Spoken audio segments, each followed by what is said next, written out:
at a certain point, it will plateau and you'll have that normalcy, right? And that's what we want to get to is the normalcy.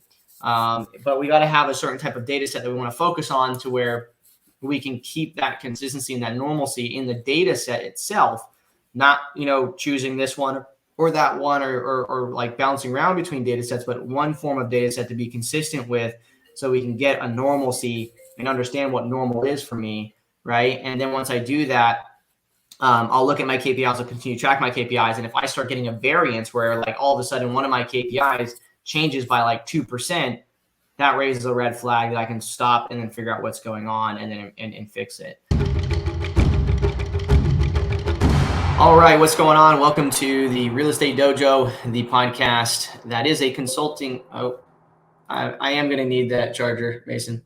The podcast that is the consulting podcast where we bring on investors into the Real Estate Dojo and we give them some advice, right? They tell us what they got going on and we give them some advice on what they can do in order to get towards whatever goal they are reaching towards. Okay, so today we have Dewey. I feel like I'm saying it wrong, but we'll confirm when he gets in here. And I believe we'll verify where he's out of. I want to say he's in Texas, but it might be Tennessee. I don't know. We're going to verify. Let's bring him in. What's up, man? I'm messing things up all over the place in terms of your name, where you're from. So fill it in for the people. Yeah, man, no problem at all. My name is Dewey Nugent, and I'm currently in the Pittsburgh, Pennsylvania market. Yeah. What the hell? I think when I first joined the community, I think everyone got me mixed up for that guy in Texas with the same name. Oh, so, you got there. We do have two Deweys. Yeah. Right. Okay. All right. Well, then I'll just say it's not my fault then. But no, Pittsburgh though. Pittsburgh's an awesome area, man. So what are you doing in Pittsburgh? On the business side? Yeah, in general. What are you doing in Pittsburgh? What's the goods and bads? Well, up here is cold. We got a lot of bridges. One of the bridges collapsed not so long ago, about a week and a half ago. That sucks. Yeah, I mean, there's just nothing up here besides cold weather, shitty roads. Oh, I don't know if I can cuss, but yep. Yeah, of course you can cuss. Pretty much it. People up here are just not friendly. Everyone just mean mug each other if they see each other in public. That's pretty much it. Okay. So then how does that affect business? Like how does it affect your deal flow right now? To be honest, knowing how to deal with the people up here. That's when I first started this journey, I just thought, just call everyone and just start talking to everyone. But I didn't realize, people have emotion while they talk and some things can hold them back, situation that can hold them back. There's a lot of different variables that I was trying to figure out and still trying to figure out how to respond or say certain things or the tone that I use when talking to them. Are you from Pittsburgh originally? No, actually, I was born in Vietnam. We came over here in 2004. I landed in Texas. He was in Texas for 3 months and came up here in Pittsburgh, and I've been here ever since. Okay, so like your high school and everything, you go to high school in Pittsburgh? Yep, high school up here. I gave college a shot, but it didn't work out, Okay. Cool. All right. So it gives a good background, good understanding, and really, I was kind of semi-delaying so I can finish my Kodiak oatmeal. But no, I love that. You're thinking about the tonality of how you got to speak to people. Let's read through kind of what it is you submitted to us here, and let's break that down. So, we always ask, what are you not succeeding with currently? What are your struggles? And be direct, right? And so you said that I've been calling roughly 2,000 high equity pre-foreclosures out of an Excel file. I don't know why I did that, but I recently finished your first attempts and a little bit of your second attempts on each record. You just updated everything in SIFT as of this year, and you have been feeling like you're not cold calling the right prospects and building a lot out of a flow to be true ninja. So right prospect. Okay, so essentially, what you ended up doing is you had a list of high equity and pre-foreclosures, about 2,000 of them that were in an Excel file. You just called through every single phone number using Grasshopper. Click to call. No, copy and paste. Oh, you copy and paste. Okay. Yeah. All right. So you're copying and pasting through Grasshopper, and you feel like you're not talking to the right people. So let's break down that, because I think that's something that it's something that we come across a lot on these calls too. Is the talking to the right people aspect of things. Okay. Why do we feel like we're not talking to the right people? Because we are talking to people, right? Or you're getting people picking up. Yeah, I'm getting people picking up, but it's not the people that I need to talk to try and close a deal, I guess. Okay. So give me an example on a given day. Well, here we got some KPIs here. I think maybe let me see here. Main focus should be what is business size? So you're a one-man team, have not closed any deals. Two cancel. So you had 2 contracts and it failed. One failed sub 2 attempt. We just started to duplicate the Sensei flow in November 2021 and have been attempting to reach 50 prospects today. Okay, so we don't have any KPIs. So give me an example on a given day. What is the conversation like? Like, are you getting a lot more wrong numbers, a lot more, correct numbers? Are you getting, the right homeowners, but they're not interested? Like, give me an idea of what it is you're experiencing. Sure. So on a typical day, the people that if I do connect with, usually, they are not interested, or I'm like the 10th person that gave them a call saying, why do you guys call about this property? I'm not selling it. I did not even list this property for sale. Where would you obtain my information in the first place? Those are the typical conversation that I'm dealing with on a day-to-day. Okay. So you're dealing with a good amount of confused people. But here's the thing I want you to focus on with that statement is that it's still the correct homeowner, right? Okay. Mm-hmm. So that's the thing, right? That's really the only thing that we're marketing for either way. Whether they're interested in selling or not is kind of irrelevant. Like what we care about is the correct number ratio, right? How many dials am I, dialing in order to get a correct number? And all I care about then is how many correct numbers is it taking for me to get a true lead. You're going to have a ton of tire kickers, especially if you're having high equity and pre-foreclosure type stuff. High equity based, individuals, they don't really have a reason to have to sell if they're in pre-foreclosure, but they have high equity. That means that they could always list the property and sell just fine. There's no sub 2 needing to be done depending on the situation. So it just really depends, obviously on the individual, but there could be the person with pre-foreclosure that's like, well, I am having these problems, but right now I just is not really the time to be focused on pre-foreclosure data in any way, right? Like the last 2 years, pre-foreclosure stuff.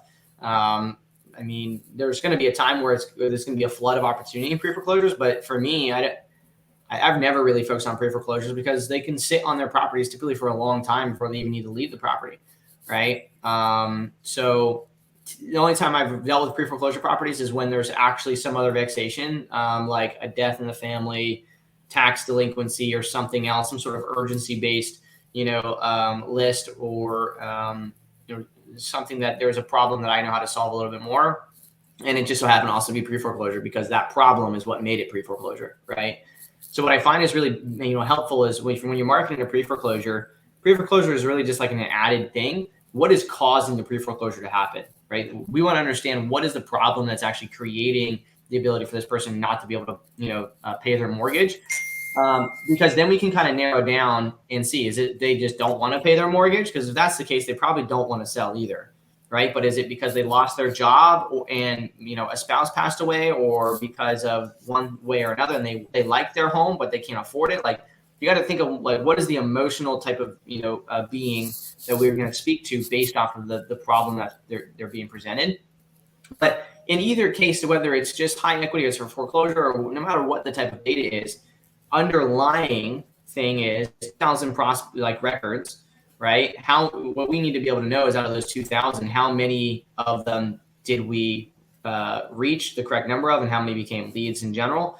The downfall that you have is like if you went through this right, and you just went through that list of 2,000 and you went from start to bottom, and you just went record by record, and you only called through that list once, you're kind of being like, you're a little SOL because of the fact that the first 50 people, you know, one of those 50 could have been a lead, but we only called through that record once on that one day, and they might have been busy, you know. So if we would have done the right process and flow, which we've started, the Sensei flow, those first 50, those 2,000 would have taken you 2 months to go through or so, because you would have went through the first 50.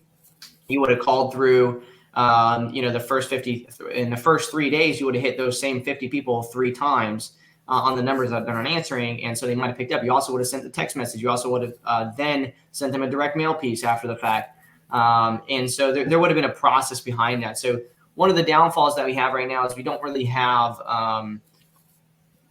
Although we've called 2,000 people, we don't have very good follow-up KPIs to base off to figure out, you know, a way forward on that.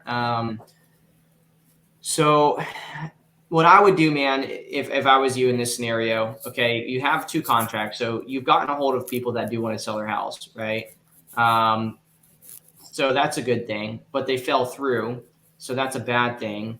We've got a KPI here. We just got to write down what these KPIs are right now. How many dials did it take before you got one of those contracts? And then understanding why they failed. We want to try not to get the same types of failures again. And it's hard with pre-foreclosures because pre-foreclosures have a lot of tripwires between the time that you get on a contract and the time that you actually can make money from it, right? You need something more immediate, something you can make money from, you know, in next like month, not in, you know, potentially 6 months from now. So what type of vexations or what type of problems are in that market that you know that happens all the time that you know, causes someone to want to sell their house? Yeah, that's definitely a good point right there. I just realized that the list that the pre-foreclosure list that I was calling, I was usually check with my data records, and a lot of them are very outdated. It's already been sold. So recently, actually last week, I got data from my county, directly from my county, of kind of in pre-foreclosure, but they already hitting tax sale and got postponed. So that's funny because I just realized what you said about pre-foreclosure. Just because they're in pre-foreclosure, that doesn't mean that they're looking to sell. You know, they might try to save it or other things. But I don't use Propstream anymore. I kind of cut that out. I saw a video. You said county data is the best data. I've been playing around with the county, found a couple places to pull, and I pulled a postponement tax sale list of like 200. Okay. Cool. Clean it up, and I actually got 4 leads out of that. Now I'm trying to convert them into closing table. Okay. Cool. So then I think we have an idea of where we need to go, right? We know what we need to be doing. I just think that we need to narrow down and define, you know, what that is, and then stick with it with at least 1,000 prospects, and making sure that we're doing the right follow-up sequences and documenting so that we can have a good conversation about what it is that that is working or not working, right? You want to be able to have, when you're tracking KPIs, you want to be able to have a form of consistency in your KPIs. Like, okay, I know that I'm dialing the same amount of records every single day. Consistency. I know that if I dial this many numbers, on average, this many people are going to pick up, this many wrong numbers are going to happen, and so on. Consistency. I know that out of this many people that pick up, this many are going to be correct numbers on average because of consistency. However, after a certain amount of prospects, and after you follow it up, you know, a certain amount of times, those numbers, one of those KPIs will start to skew. And that's just natural because of the fact of the phone numbers becoming exhausted, and, you know, time and everything else. You might end up having where you've dialed X amount of phone numbers and your correct number ratio goes down, right? But at a certain point, it will plateau and you'll have that normalcy, right? And that's what we want to get to, is the normalcy. But we got to have a certain type of data set that we want to focus on to where we can keep that consistency and that normalcy in the data set itself, not, you know, choosing this one or that one or like bouncing around between data sets, but one form of data set to be consistent with, so we can get a normalcy and understand what normal is for me, right? And then once I do that, I'll look at my KPIs, I'll continue to track my KPIs. And if I start getting a variance where like all of a sudden one of my KPIs changes by like 2%, that raises a red flag that I can stop and then figure out what's going on and then and fix it. So this is what I'm gonna say for you, man. Really simply, you started using REISift now, more than you were before. Choose a county data set, which sounds like you already have one. It's 200. I would like to know how often that gets updated. So I think that you should go figure out how often that data set gets updated. Maybe it's a weekly basis or a monthly basis. If it's monthly, every right? month. Then cool. So let's figure out, okay, over the next few months, okay, how many new ones post a month? Is it about 200 new a month? Is it 100 new a month? Figure that out. Because that could be a little niche bubble that we reach out to on a monthly basis, just like our newly vacancy check, right? We reach out to them and we say, hey, what's going on? Yeah, it's not enough to build a full business off of, but you'll probably be able to get a few deals a year out of that, little tiny niche. And then you just do that same thing with a bunch of them and you expand out. So let's use these 200 to really hone in that process of making sure that we call the record. We set the task to follow up with them the next day. We call the numbers that didn't answer, and we do that, make sure we're documenting those KPIs. And then after we do that and we get through at least 1,000 prospects of that, okay, maybe you do these 200 and then you choose some other niche of another, 200 or whatever, but get to 1,000 prospects and make sure that you're tracking tax, delayed, whatever, KPIs separate from like pre-foreclosure KPIs so that we can see the difference in which one's performing better as a list in your market. Because this is where some people get confused, is especially with like stack data, like, oh, I'm marketing as stack data, but there's not very motivated individuals. I'm like, yeah, well, you gotta understand, sometimes that's because the type of stack data that you have, it's individuals who are not, wanting to sell their house, and that's totally normal. But for X amount of leads that you do get, like you might get 10 or 15 leads and you get a contract, compared to if you only focus on high equity, right? You're going to probably it's going to take 60 or 70 leads to get a contract. So it's still better, but because of the type of individual you're focusing on when it comes to pre-foreclosure, tax delinquencies, and things like that, there's this financial strain type, lists. A lot of times it's those people aren't really good at making decisions. It's why they are in the position they're in, right? It's not to say that's all of them. Sometimes they're in real positions and they just are in a tough time in life. But in other situations, they're the type of individual, we all know the type of individual I'm talking about, where they just, they're not very good at adulting, right? And so because of that, maybe we need to remove that type of vexation out of our data set. But what you don't want to do is just be like, oh, that data set, that doesn't work, right? That doesn't work for me. While there's other people around you buying those deals, it means that there's something else going on that needs to be fixed. All right. At any rate, let's, I know you're using tally counting here. I see that you're trying to reach out to 50 prospects a day. You're tracking the KPIs on that. You're doing cold calling, which is the Sensei flow. You're not using Propstream no more. You're going directly to the county. It sounds like your overhead is nice and low. And it sounds like, are you using AirCall now? No, I'm not. I'm looking to convert to AirCall just because now I'm not focusing on big amount of lists. If I'm pulling monthly postponement tax sale, it's only like a couple hundreds. I think the AirCall will definitely save me more time with just click the card and copy and paste. And yeah, the copy and paste thing I wouldn't do. And even with AirCall, even if you wanted to do a bigger list, and you remember, AirCall is a sales dialer, right? It's not really bulk. Obviously, you can use Calltools or Ready Mode or whatever else for that. But if you wanted to use your AirCall for dialing like a list of 1,000 people, then you can put it in an Excel document, for example, and you can what's called stage, 1,000 phone numbers in AirCall to dial through them, right? Where you don't have to copy and paste it every single time. And the cool thing about that, if you do that, is if that number is inside of REISift and it pops up in AirCall, because of the integration, it'll pop up with the record on AirCall, because you'll be able to see that. So even though you staged it through, Google Sheet, it'll still work to be able to, dial through it on REISift. So I do think that'd be beneficial. Obviously, there's the cost of adding that in there. I don't know what Grasshopper is for you right now. $30 a month.